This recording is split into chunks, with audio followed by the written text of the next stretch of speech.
Day giveaway. Are you ready? Yeah. Yes! This is the Ross Kaminsky Show. You're a great American. Now, Ross Kaminsky. Come on, man. On Denver's talk station, 630 K-How. Let's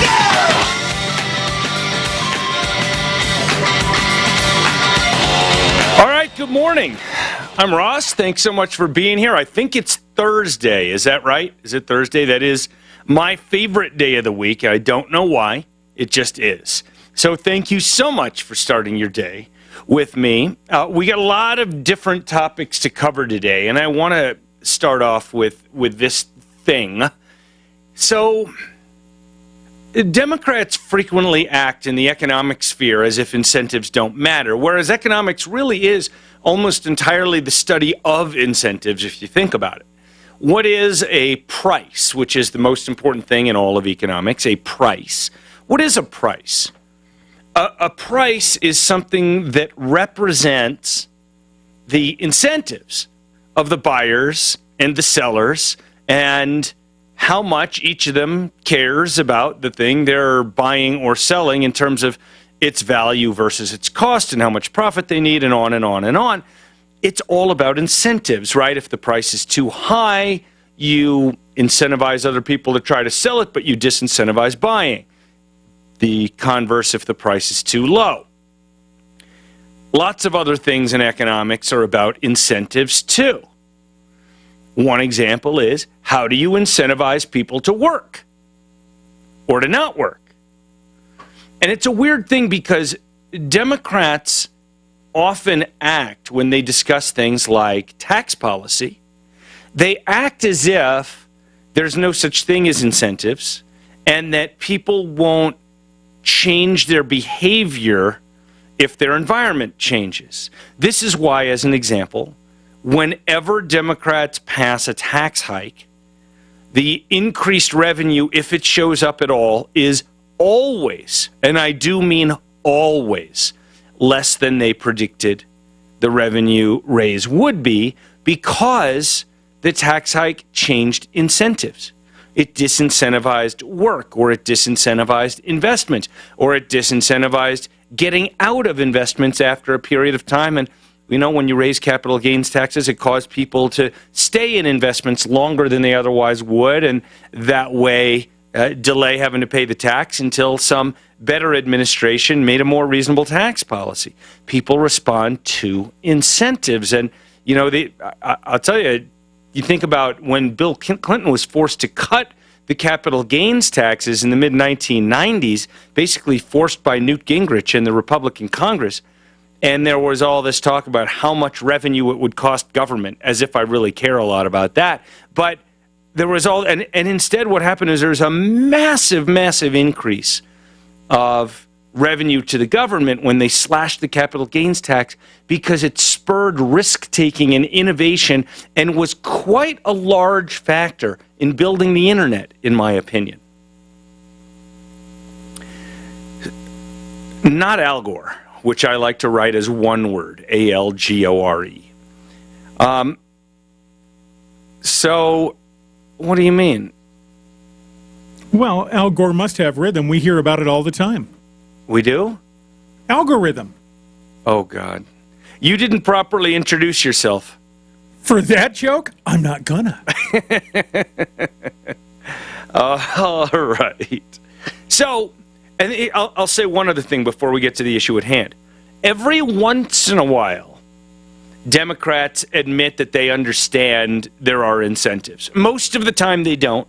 Most of the time they think that people will keep doing whatever they were doing before, whether or not, or shall I say, even if you change their incentive structure.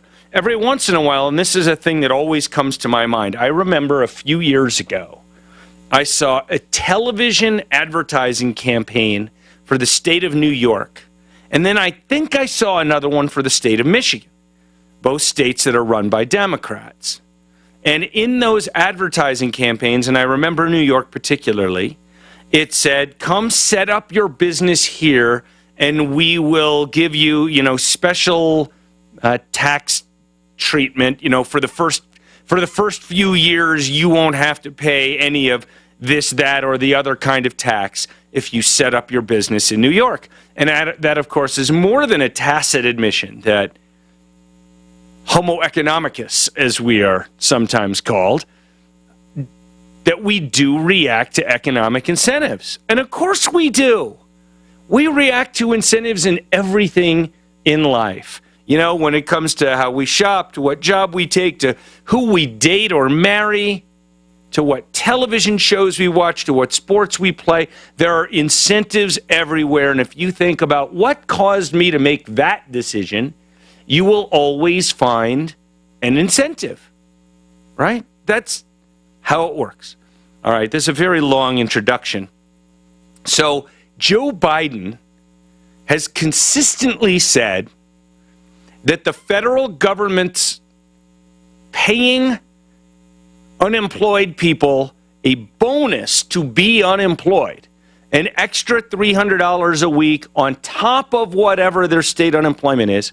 Joe Biden has persistently claimed that that has no impact on whether people will return to work or not, and that it has nothing to do with people not returning to work now, even though the federal bonus causes them to make more money by not working than by working. And I've heard from listeners who own businesses who say, I've got some people who used to work here who say they're willing to come back, but only part-time, because if they come back full-time, they'll lose their unemployment benefits. And let me say for the record, although it would be nice to be super high-minded about this and say that if these workers were decent people, they would have the moral fortitude to work. That's not really right. Again, it comes down to incentives. It is difficult to criticize someone who doesn't make much money in particular, and for whom, you know, an extra 10 or 20 or 50 or $100 in a month could really make a noticeable difference. It's difficult to fault that person for following the incentives that government gives them. Right? If I were somebody who was making $2,000 a month, and I could, by working, and I could make $2,500 a month or even $2,300 a month by not working, because this is what the government is giving out, it's hard to say that I would morally be doing something wrong by playing by the rules of the game that other people set. Right? I mean, what are you going to do? It's a 15% pay raise. And maybe they got a kid, and maybe they need the money, and maybe $300 a month for 6 months, that's $1,800. Tax-free, maybe that's really something important to them, and I'm not gonna, you know, look down on them for that. It would be easy to do. I do think people should work.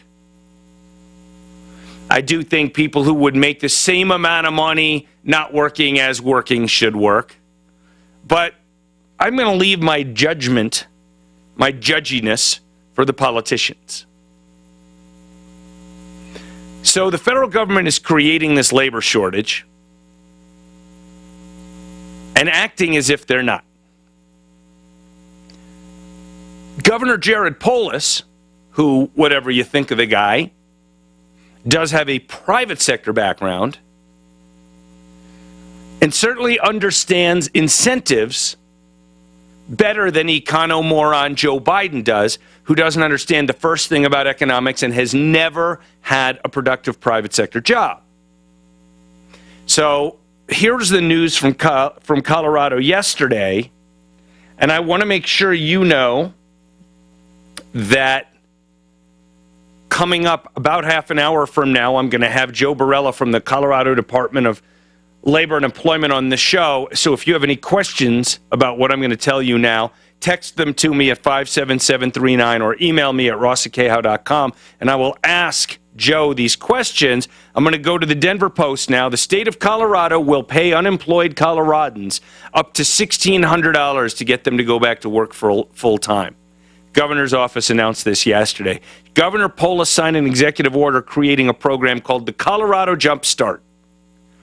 And here's how it works. You have to have been on unemployment for at least 1 week between March 28th and May 16th. You must have certified for at least 1 week of regular state unemployment benefits or pandemic emergency unemployment conversation between March 28th and May 16th. You have to be a resident of Colorado. You have to have completed the ID.me identity verification. And that's all you need to do to be eligible. It's all you need. So what you've got to do then to get one of these payments is you have to return to full-time work between, well, a few days ago and June 26th. Okay, so from a few days ago to about a month from now, you will get paid extra, a bonus from the state if you return to work full-time. If you return to work by May 29th, okay, that's a week from Saturday, you could receive up to $1,600 from the state of Colorado. If you return to work between May 30th and June 26th, you can get $1,200. The payment will be broken up into 2 payments, one after you've been in that job for a full month, the second after you've been in that job for 2 full months. If you lose your job, quit your job, during that 8-week period, you forfeit whatever payments you haven't gotten yet. I emailed the governor and asked him if he had any further thoughts, anything I could say on the air. I asked him, do you think this saves money? Here's what he said to me. Yes, it's a money saver. The savings are to the State Unemployment Trust Fund. The more people take us up on it and begin work and get off of unemployment insurance, the better it is for the state fiscally and the better for the economy. The benefits to the state fiscally are not to the general fund, they are to the Unemployment Trust Fund, which will reduce the need for future payroll tax increases for the UI Trust Fund to remain solvent. The money for this is CARES Act money, not the most recent federal stimulus, the one before it. Basically, it's money that we spent on coronavirus response, and then it was later made eligible for FEMA reimbursement, so we got it back and can use it on this. Okay, so that's interesting information. I asked him, have you made any estimates of likely savings? And what happens, because the initial executive order talks about $500,000 of funding, I said, what happens if that funding gets used up? He says, the more it costs, the more it saves. It saves several dollars on unemployment insurance for every dollar it costs. The exact amount depends on how much the people are making who take us up, when they take it up, how long they stay employed, and so on. We have more money ready to route to it when needed. I say when, not if, because we expect this will have good uptake. And in fact, the Denver Post says that they expect this program to be anywhere from $30-something million to $50-something million in cost, potentially providing payments to 40,000 or more people. The funding will be available until September 4th.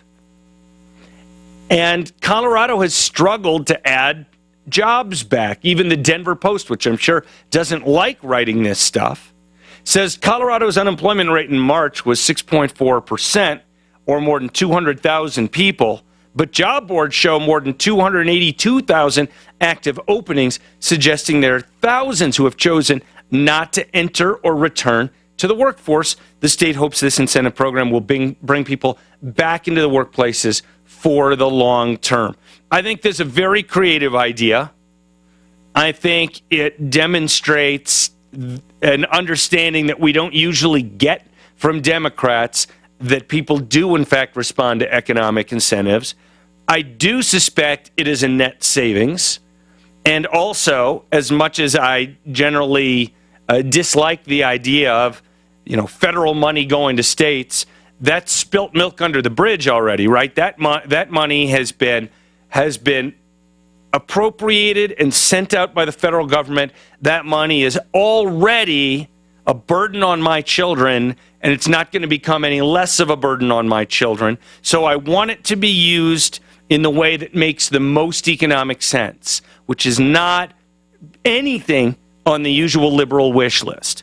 This thing that Governor Polis just did, the Colorado Jumpstart, seems to me to be a really good idea, using money that the state is quite limited on how they can use it. It's got, guardrails on what it can be used for. So if they can use it for this, then great. And like I said, I'm good with this based on what I know now.